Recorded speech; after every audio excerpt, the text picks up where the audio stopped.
Bonjour Vincent. Bonjour Christine. Alors on a commencé à parler de la méditation la semaine dernière, on va continuer en pratique. En pratique. Alors est-ce que je me mets tout de suite dans la position du lotus? On y va, on s'installe Christine.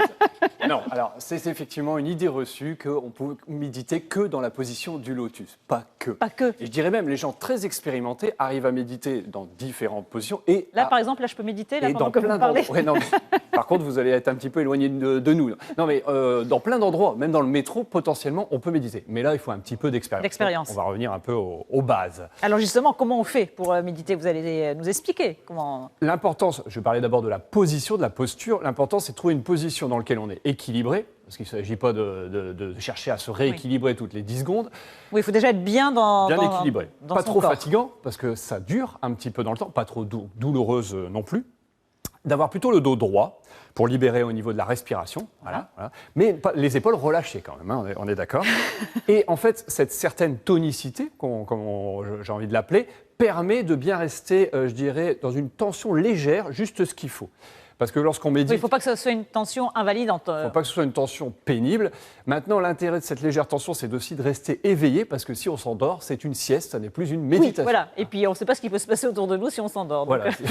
Oui, effectivement, aussi, c'est vrai. Donc, évidemment, l'idée est quand même de trouver cette position-là, ce juste milieu. Garder une certaine maîtrise, en fait. Garder une certaine maîtrise au niveau de la posture. Au niveau des jambes, on peut être jambes croisées, hein, très simplement, sans pour autant chercher la position du lotus. Et c'est bien d'avoir un léger coussin qui nous relève au niveau des fessiers. Pourquoi? Parce que ça aide. Quand on est jambes croisées simplement, on a tendance un petit peu à s'avachir, comme je le fais là. Alors qu'avec un coussin, on peut avoir le dos plus droit, c'est plus simple. Il y a des positions qui sont meilleures que d'autres que vous allez plutôt nous conseiller J'ai envie de dire, même quelqu'un qui aurait des soucis avec ses genoux ou ses hanches va pouvoir aussi s'installer assis.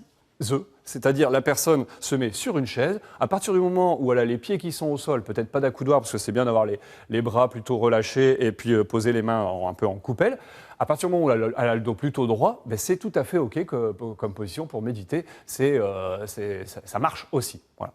Alors, si on ne peut pas se mettre forcément dans ces positions-là, on peut quand même arriver à méditer. Il y a des conseils qu'on peut donner? Le principe de la méditation, parce que les gens me disent, et maintenant quand on est dans cette position-là, on fait quoi? Le principe surtout de la méditation, c'est de rien faire. Alors ça, c'est très très difficile. C'est laisser son esprit s'évader? Alors justement, non. C'est ne rien faire, mais avoir une certaine discipline. Parce que qu'est-ce qui se passe? Notre esprit a tendance à nous ramener des idées, des images, des commentaires sur tout et n'importe quoi. Si je vous demande de ne penser à rien pendant 10 secondes, vous ne saurez pas le faire parce qu'il y a plein de choses. Qu'est-ce qu'il faut faire? C'est se recentrer sur une sensation corporelle, peut-être l'air qui passe au niveau des narines, le ventre qui gonfle. La respiration.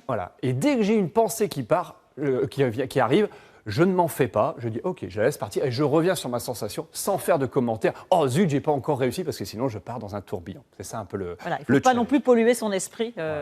Combien de temps pour terminer? Allez, je dirais au début, il faut y aller progressivement. Donc une fois par jour, on va essayer 5 minutes, puis 2 fois 5 minutes, etc., etc.